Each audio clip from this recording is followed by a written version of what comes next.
Hi and welcome. My name is Matthew Pullen.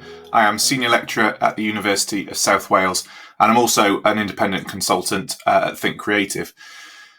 I'm going to talk today around this idea of why educators should see behind the curtain. But before we do that, let's start at the start, a little bit about me and my history. I started out as a PE teacher in the UK about 20 years ago. I've got no technology background whatsoever. But I started to see the impact that technology could have when I got my first iPad. I've always been a believer in the underdog, the child whose traditional route in education might not have been as straightforward as it could be because they're not used to that traditional method. And they might seem like the outcasts or they might be seen as troublemakers in the classroom. But the way I see it is maybe we need to just do something a little bit different with them. So when iPad came out, I had the opportunity to start using it in my teaching, and I saw something transform in those students that maybe didn't fit traditionally in that space. They started to use the iPad in different ways, so they became coaches. They started to think differently about their place in that classroom, and that got me to thinking this could happen in other areas of the curriculum, but also happen for so many more students. So that made me start to then pursue this idea of developing other people, developing this idea around what was the impact of the technology. The whole time I was coming from the point of learning and teaching, because like I said, I had no technology background. I didn't have any preconceived ideas that technology could or couldn't do things in the classroom. I passionately believed that children's education was the most important thing, and technology could have a huge impact on what we could do. I then started working broader than just my school and starting to show other educators what was possible by technology.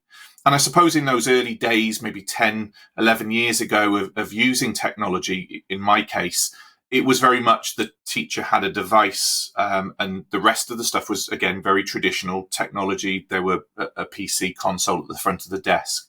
So I kind of had that complete freedom. It was great to some extent, but then I realized that I needed the support of the IT department to get things to work better. How could I get on the Wi-Fi? How could I move around the classroom? Maybe I needed to do different things. How could I display my device to the screen?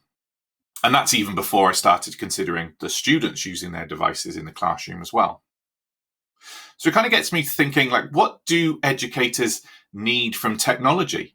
Well, one of the things is to simplify their workflow. We all, as educators, will start to see this issue of technology kind of coming into our world, and we're either used to it or we're not. And if we're not used to it, it's an added issue, it's an added pressure. So what can we do to simplify that? And that kind of goes with the next point around trust. I'm kind of thinking all the time about those learners in the classroom, and I want the best for them. And I don't want things to go wrong. Can I trust the technology? Is it going to do what I hope it's going to do, or is it going to cause a delay in my lesson, which might then cause behavior issues for the students as they get frustrated, etc., and actually cause more of a distraction than a support? The one key thing that I always see with technology is that it can improve learning for all.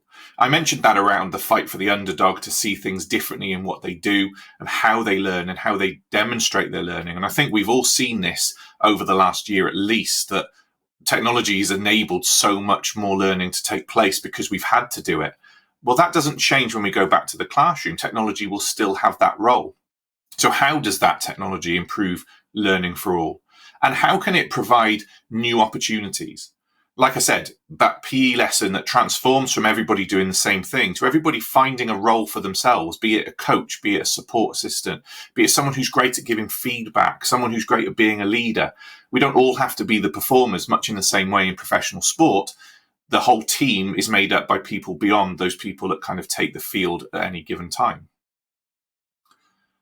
So then when we look at the other side of this, what tools do IT have to support this? Well, we know that our IT services within schools and education establishments have access to great systems that will simplify processes. Their job is all around thinking about the best way to solve a problem, how to make sure that that technology works and is effective. And we know that they can kind of support us with that instant access to things. They will have the answers to lots of the questions that we have as educators. And they absolutely have an expert knowledge in those systems. They know how they work, they know what they can do, and they know what they offer teachers in the classroom. But then kind of lies the problem. How do we join all of that up? Because both sides have their needs, both sides have their roles, but does either side actually understand what the other side's needs are? Because we know that they both have the answers, but do they ever actually have that opportunity to talk to each other, to actually explore what it is that maybe is a barrier for the classroom, but equally that the IT providers know what those educators need in order to do their jobs the best way? So when you ask that question of why is this not working, it doesn't come from a point of frustration. It comes from that level of kind of understanding that, not everything is as simple as you might think it is. So the IT department might have, additional things that need to do, but equally that the IT team know that when the question is being asked, it's not to cause problems. It's because ultimately that thing in the classroom is needed to be done. So I'm going to kind of link this just to one thing that I've seen recently that absolutely has a huge impact on me. And it really does bridge that gap between IT support and classroom practice. And that's Jamf Teacher. And the more I start to use Jamf Teacher and see its impact as an educator and see how that supports the IT services in what they're trying to offer to every one of those schools, I see that this is something that can start to, blur that line between the classroom and the IT. And if you've not seen Jamf Teacher, it's a fantastic tool that most educators wouldn't know about because it sits in something which might be controlled by the IT team. And therein lies my point. I know I need something, but without talking to the IT team, they don't know that I need it. And the IT team know they have something, but without talking to the teachers, they don't know that they need it. So how do we bridge that divide? How do we make sure that that classroom teacher has that power to manage distractions in the classroom, to scaffold learning for those students by giving them access to certain things that they need at certain times of the day, by using the structured element like lessons to be able to minimize those distractions so everything is about the learning, and to help the IT team manage all of those devices to make sure that it's all working when it's meant to be working. Because they're the critical things that we need as educators in the classroom. This cooperation between IT and educators, because that's ultimately going to have that direct impact on the classroom practice and the things that we can do. So I mentioned before that I work at the University of South Wales, and I actually work in teacher education. My role at the moment as a part-time senior lecturer is to support our future teachers, to help them develop their understanding in the use of technology, but also in understanding a little bit of behind the scenes, knowing how this stuff all works. And the reason for that is because the majority of the time I'll talk to our students and their frustrations are those points I mentioned before around trust. They've got ideas for great lessons. They'll see them on social media. They'll come up with great ideas for themselves. But then they'll get to the classroom and the panic sets in. The fear that what if it doesn't work because I might be being observed and I might have somebody making opinions around me as a teacher. So is it better to play it safe and do it the traditional way, or should I try something that's a little bit risky?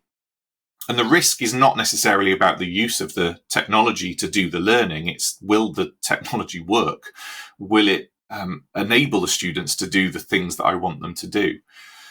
So I find it really, really important that I start to think about those students, that they know the answers when they go to the school, and they know perhaps that there is a route to find the solutions to lots of the problems that they might be encountering. How do I make sure that the students have options to do creative activities, but I know that they're not going to get lost in this world of applications on their device? And again, we know Jamf Teacher can give us that ability to kind of limit the choice on the device, but still allow that choice. Equally allow them to kind of search the internet, but know that they're searching around the right sites, because it's not necessarily that they might go off and start reading something they shouldn't read. It's the fact that they might go off and start reading something that isn't relevant to what they're doing. And by the time they've kind of read even just the first few lines, it's wasted time. So we can kind of scaffold that for our students. It's such a powerful tool to allow that independence and choice, but know that they're doing it kind of within those kind of safe environments that we can set up for them within Jamf Teacher. So a huge thing for me is that I see the role of the educator changing. Like I said, when I first started using the technology in the classroom, it was my iPad. It was mine to manage, it was mine to control, and that was easy. But when we upscale that, it's not so easy because different teachers have different needs. And so therefore you've got to start to think about how do we integrate this beyond just the use of one individual in the classroom. And as educators, sometimes maybe we think that, it's my classroom and this is what I need. And we forget that the IT has to deal with that on a bigger scale, lots more teachers, and obviously integrate that into students using the devices as well. And I see the role of the educator in the 21st century as someone who has to consider that on a bigger scale. You can't just focus on those things in the classroom because we want to start thinking about how technology can impact in the class. We want to know how technology can impact beyond the class. And we've seen that again, like I said, this last year or so, the pandemic forcing teachers to think differently about their practice. And we've seen how technology has come to the aid in many situations to make sure that we can stay connected to our students. And that means I need to know how that technology works. How do I get my stories to the students so that they can learn from them? How do I allow them to show me what they've learned in new creative ways? Because it's not just possible all the time for them to write it in books and send books in. So what can we do that's different? So the way we do it is we start with the tools. We spend a lot of time showing our students what the devices can do, that they're more than just a web browser and more than just a camera, but they can actually change the way that students can learn. And we need them to feel comfortable with that technology. We need to build that trust that the technology is not going to fail them when kind of the critical moment strikes in the classroom, and that they can use that technology really, really effectively. In this picture here, you can see some of our students working together, doing some green screen activities, something that we know engages students in the classroom, but it's far deeper than that. It's an activity which allows students to develop their confidence in presenting, to be able to develop their explanations and oral presentations, and to think about the whole process of creating these videos, because it's not just the writing it down, it's the scripting things out, it's the thinking about the backgrounds, it's the directing people, it's the making good decisions about what you've done. And they're all life skills that our students need that you wouldn't get if you just asked them to write something in a book, because there's no collaboration in that. And you can see in this picture here, there's three people working on this. There's other people in the background that are kind of analyzing it. You've got people filming. There's so many roles that are in there. So we're developing more, but equally, in this instance, it was all around developing that the students' literacy. That was the skill they were working on. And then I suppose back to that kind of early point that I made around those underdogs in the classroom. What is the impact of all of this on learners? So if we know that the technology is useful and we know that it can do different things, and we know that it can then impact on those learners in the classroom in different ways because it engages them differently, we can then start to impact on all students. And again, we go back to that, what do educators need? And they need to know that this technology is going to make a difference to all learners. And again, we've seen this last year, that huge impact that learners have had because they've been able to do things at a different time, at a different pace. And again, technology just allows that to be a lot more fluid. When we stick to the traditional methods in the classroom, we're confined by the physical space that we're in, the teacher at the front and the students all watching what that teacher's doing, and then working maybe independently, sometimes in group work, but they're still fixed in that classroom as they work. And we all learn at the same time because the timetable says that we all learn at the same time. And what technology does is allow us to kind of break some of that.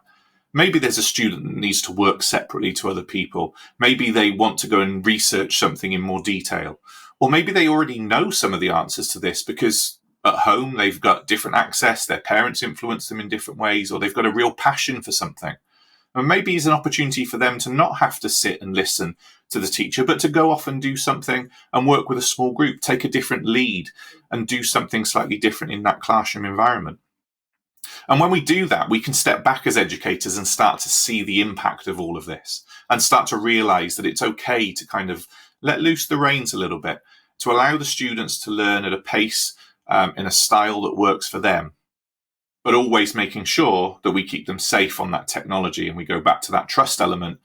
Can we make sure that they're not going to go off and do something they shouldn't do, find something that we don't want them to find? And again, I don't mean that from a behavior point of view. It really is around that distractions. If I've got an iPad that's full of applications, there's 20 avenues I could go down. Or what if 10 of those avenues aren't even relevant because they're applications that wouldn't actually help you in that instance?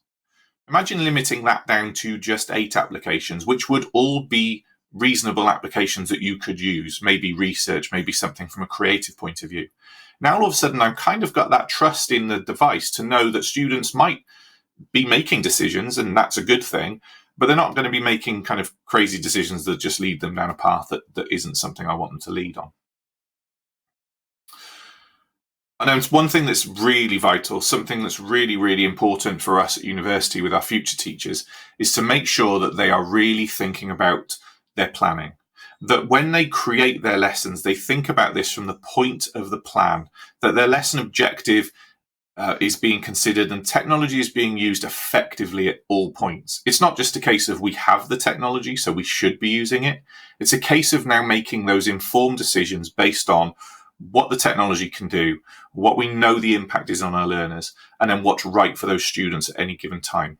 And we want to make sure that we fully empower our students to understand that the technology can make a huge difference in the classroom. And we're looking now beyond just that effective workflows and minimizing workload of the individuals, but really thinking about that differentiation in the classroom of how students will work differently. And technology can be such a huge player in that whole world of change and the difference it can make to an individual. And maybe the biggest thing, the most important thing in the classroom for us, is that we make sure that our future teachers are leaders of change. Because without them going back into the classroom and back into the schools, the norm is going to kind of just continue. So we need to make sure that we empower those students to not just know that they can do it in their classroom, but to help spread that message around the importance of using the technology. And there's also spreading the message that there is technology out there that supports the teachers to have a trust in the technology, that it's not just about me and my iPad, but it's about me and an iPad which is supported to make sure that all of these things work. That lesson plan that I potentially spent a long time creating, I can trust is going to actually have an impact. And we know that sometimes there are issues that the Wi-Fi might drop out or just something doesn't work in a classroom. But to be honest, that's the same when it's not technology. There's always a chance that it might rain or snow or the sun might be shining when it shouldn't be. And all of a sudden you have to change your plans. So this is all about just having that additional trust to know that those things might happen, but it's not the end of the world. So what would we do to kind of overcome those things? So what we do with our students is kind of empower them. We empower them to make sure that they not only do their classroom lessons effectively, but they talk to other teachers about what they're doing, to give them the confidence to stand there and say, I'm going to use technology today in my lesson, and this is how I'm going to do it. And if things aren't set up in their schools, the critical thing that we tell them is go and speak to your IT team to ask them if it can work. Because like I said at the very start, that connection between the educator and the IT team is absolutely critical.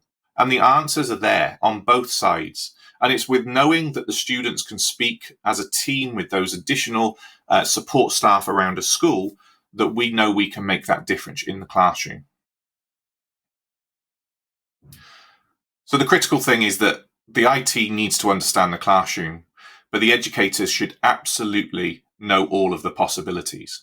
So my role in education is bridging this divide between the two, making sure that those student teachers know what's possible and know that it is possible. So here's my call to action. What are you going to do to join those things up? What is your role in all of this? Are you an educator? Do you see now that opportunity to go and speak to the IT services about your needs and wants so that you can give them an idea of how they can support you better? Are you in the IT services team? Do you know the solutions to lots of these things but didn't quite realize that was how the classroom works? It's really important that you know you have that opportunity to help someone else. I remember back to when I first started and speaking to the IT team, and lots of their roles was fixing keyboards. They were called on if someone's password had gone wrong. And they've got a skill set which is far greater than that. And so I think there's this opportunity to now start to blur that line between the two. I, as an educator, don't need to be an IT expert, but if I know what's there, I can have better, deeper, more important conversations with the IT team. I can take on some of the burdens of resetting passwords, etc., because that's fairly easy if I have that control. And what that allows those IT service professionals to do is start to really think about the impact of this technology in the classroom. Knowing that tools like Jamf Teacher, Jamf Parent, Jamf Student exist, and knowing that this can have an impact in the classroom is great. So go and tell the teachers that it's there. Make sure that they know these things exist and talk to them about how it could be utilized. Train them on how these things can be better used to take away some of those worries and fears about the impact in the classroom. And just think for a moment what impact all of this could have in your setting, because it will have an absolutely huge impact. And what I see is that when it's all set up well, the teacher actually shouldn't be very aware of it, but definitely benefit from it. And I see this a lot in the classrooms. I know that when students have an absolute trust in the technology, they don't necessarily know what it is that's behind the scenes doing all of this. Because when it's all set up in that correct way, they can just focus on the learning in the classroom and the students. So something I've done just to try to help my students is to create content to support this. I've created this ebook that you can see on the screen here that just highlights some of those tools and the power it can have. I've also created some videos to show them how to get these things set up from a teacher point of view. Knowing that technology exists and knowing that you can take that control of it. Because it's really important that our teachers are empowered enough to know that the technology is there to support them and not to stand in the way. So thank you very much for listening, and I hope you have a great rest of the sessions.